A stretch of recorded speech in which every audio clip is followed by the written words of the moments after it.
What's up, everybody? Welcome back. Episode 3 of Life of a Car Guy. I'm your host, Peter. Welcome back. Thank you again for joining me. Thank you for spending the time. We're going to talk about anything and everything cars today. So, without further ado, let's get to it.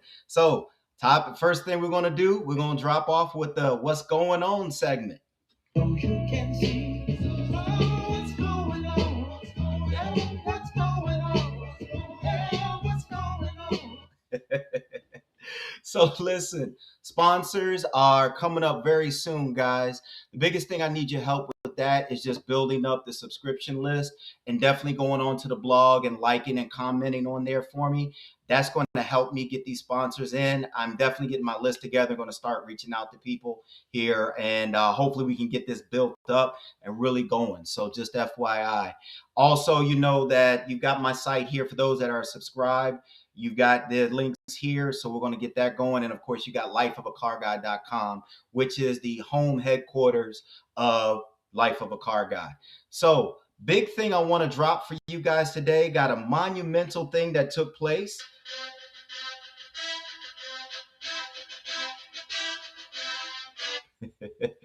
I am up to 20 subscribers right now on my YouTube channel. So thank you guys very much for that. I really, really appreciate it. We're going to keep this thing growing and going. So just FYI, and we're going to talk about that in just a minute. Now we're ready to go to the industry in the street segment of the podcast. This one's a little bit sad, a little bit near and dear because it's local.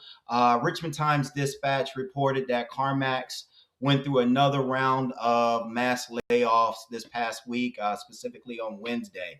Unfortunately, there were over 230 people who lost their jobs, mostly in the home office that's based out in Goochland. Just FYI, 113 of those positions are local to the Richmond area, and I think there were several others that are attributed to the CarMax Auto Finance division. This marks the third time within the last year that CarMax has had a mass layoff or rounds of layoffs. The first 400 plus took place back in the summer of 2024. And then, of course, the second one happened just this past October. So just really want to, keep those guys in our prayers. And those that are still there working at CarMax, keep your head up. Those that were affected by this, I really hope that you guys find something and land on your feet very soon. So just FYI, it's for love from the car guy on that. All right. Now, let's talk about our topic of discussion today. We're going to talk about efficiency and economy. So, when we talk about those things, there are several things that come into mind. For most, it may be miles per gallon. For others, it could be EPA or emissions efficiency, making sure you minimize your overall emissions from your vehicle. Could also mean fuel range, number of trips to the pump, as well as wind resistance and aerodynamics. So, which is more important? Well, it really depends on the driver and it really depends on the overall use. So, we're going to get into all of those topics, talk about a few brands, and then kind of explore that. Couple of fun facts I did not know, but I definitely want to make sure I bring to you guys. The first ever electric car was actually made by a gentleman named Robert Anderson back in 1832. He was a Scottish inventor who built the first electric car, and it was actually powered by non rechargeable batteries. Fast forward just a little bit to 1891, where the first US based successful electric vehicle was made by a man named William Morrison, who was a chemist from Iowa. His vehicle was a six-passenger wagon that had a top speed of up to 14 miles per hour. I know y'all probably like that ain't much. Listen, it's faster than a lawnmower. I will tell you that. So that was pretty fun fact to find out. So I wanted to share that with you guys. So we talk about, a lot of the characteristics of what makes a car efficient and fuel economic. So several brands come to mind that have had exceptional miles per gallon ratings over the course of many years. Two of them that come to mind are Honda and Toyota. The entire brand line of both of those products have had a very successful run with respect to fuel efficiency and economy, as well as safety. But we'll talk about the safety part at another point. But across the line, we've seen a lot of different options that have done very well, had a great average over the entire line. I think Honda was one of the ones that had some of the best with respect to the SUV lines. And of course, we kind of mentioned on the last podcast the first ever production hybrid vehicle was the Honda Insight. And that actually got over 60 miles per gallon back, and that was introduced in late 1990s. I believe we mentioned that last time. Now, some other things that are very important when we talk about fuel economy and range. When we say range, we're talking about how far you can go on just one tank of gas. And believe it or not, I've seen some vehicles that you would think are very unlikely to do that. And those are German cars. Audi, Mercedes, BMW, all have very strong fuel ranges. Some of them average well above 500 miles on one tank. And I've had the experience of taking an Audi from the Richmond area all the way down to Huntsville, Alabama for one of our family trips. And that had a fuel capacity of up to 650 miles. So I thought that was pretty incredible. During that trip that happened last summer, I didn't stop for one gas trip. I should have. And my mother-in-law, who also watches the podcast, she'll definitely tell you that was not a good day for me. It's basically what happened there is that I tried to go the entire trip without filling up.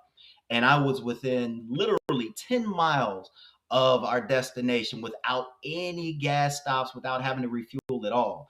And the light came on. And my wife was like, what's going on? And I told her, look, we're going to make it. We got another 55 miles of fuel capacity to go. So basically, what happened, she made a phone call. We pulled over, and my mother in law looked at me with a fire in her eye, and she said, boy, don't you ever let me show you the other side of me. So anyway, but needless to say, that was a really pretty cool feat. I've never had that kind of experience where I've had that great of a range, and it came from an unlikely source, which was a luxury vehicle. So go figure, right? Now, when we talk about trips to the pump, it really depends on how often we are traveling and what we're doing. That's why you see a lot of people who are local to the area and do a lot of commuting that's like within 20 to 50 miles a day. They tend to go more for the electric vehicles. So there's zero emissions, obviously, and no trips to the pump at all. All you have to worry about is just bringing your vehicle home and plugging in and then charging. The only drawback to that is the distance, right? So the infrastructure is not all the way there yet, in my personal and professional opinion, for everything to go fully electric. That has been one of the biggest things that the auto industry has kind of shifted gears towards, no pun intended. That's kind of had a lot of stops lately due to the fact that a lot of the government subsidies have kind of gone away from subsidizing those options. And demand has not been as strong also for the primary reason because of what the government is changing up with those subsidies. And gas is not as high as it used to be. I think the national average now is actually under $3, which is pretty good. So you're seeing a lot less attention to electric vehicles and more so on just doing fuel efficient vehicles now. The last thing with that, when we talk about just the aerodynamics and wind resistance, those actually play a big factor in the overall efficiency of how well a car will perform and run on a tank of gas.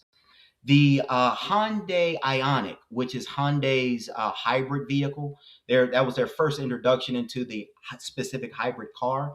That particular vehicle has a drag coefficient of 0.21. Now, why is that important and what does that mean? When we talk about drag, we're talking about wind resistance. So when you're running or when you're moving, anything that's blocking the wind from moving around the object in a certain way is causing that vehicle or that object not to move as well or as efficient. Believe it or not, Hyundai holds the title as having the most aerodynamic vehicle in the nation. So their drag coefficient of 0.21 is the lowest in the industry, bar none. So really important to see that and just kind of see the overall effectiveness. But when we talk about what's effective, what's most effective, it really depends on how we drive and what we do. I remember this past year, I took a trip down to Huntsville again, and we took a Yukon Excel. And the Yukon, everybody thinks a Yukon is a gas guzzler, doesn't really get good fuel economy or whatever. Believe it or not, we only had two stops really to fill up from Richmond all the way down. And in those trips, we didn't take it all the way down to empty. I think we filled up right at about the halfway mark. And the reason why is because I didn't want to have to deal with the same thing I did last year. But it was pretty fuel efficient. And I think one tank took me about a little under 450 miles, which was very, very impressive for such a large vehicle. And we had 6 people riding with us in total, including myself, and the whole trunk area packed, filled to the brim with luggage. So that did very well. It did very, very well, considering the type of vehicle. So all of those things are just kind of based on customer and owner perception. You know what I mean? So whatever we feel is efficient for us and works for us, that's really what matters. So pretty much going on to the next thing is dropping a dime. Want you guys to do me a favor, start sending me emails to the life of a car guy at gmail.com. I want to start hearing from you. I want to hear what you think and how things are going. And we really want to try to build this thing up. When I think of this is our thing. So I really want to share this with everyone that subscribes. And when I think about this, there's a saying that I kind of learned from watching mafia movies and just kind of learning about that. They call it this thing of ours. I want this to be a thing of ours, right? Like we want to share in this. We want this to grow into something really special where everybody gets an opportunity to participate or kind of share their feedback and kind of learn from the auto industry and just cars in general, right?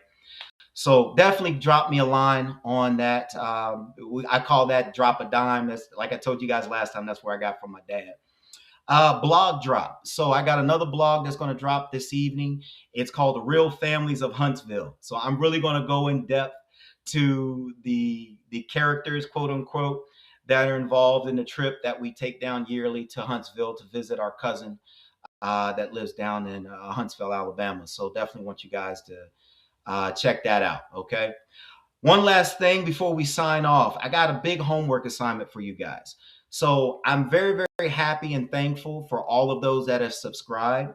You guys are a part of the 20. Thank you very much. It means a lot. I really, really appreciate it.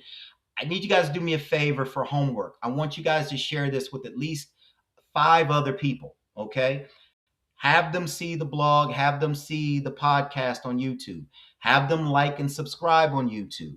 Also, get them to go on to the blog, read the blogs, leave comments, likes, the whole 9 yards. That's going to go a long way for me to build this up and make this go viral. Okay, that's the end goal. I would love a goal of mine is to get to at least 100 plus subscribers before the end of the month. That can happen like literally in a matter of hours if we all just kind of participate and kind of spread the word and let everybody know what's going on. It really would mean a lot to me, guys, because I really want to build this up. And I got to be honest with you, I love doing this. I have fun doing this, and I want to share that love and that fun with you guys. Okay. Other than that, I don't have anything else. So here we go with the sign off. So once again, appreciate you riding with me. Want to say praise God because He's always got the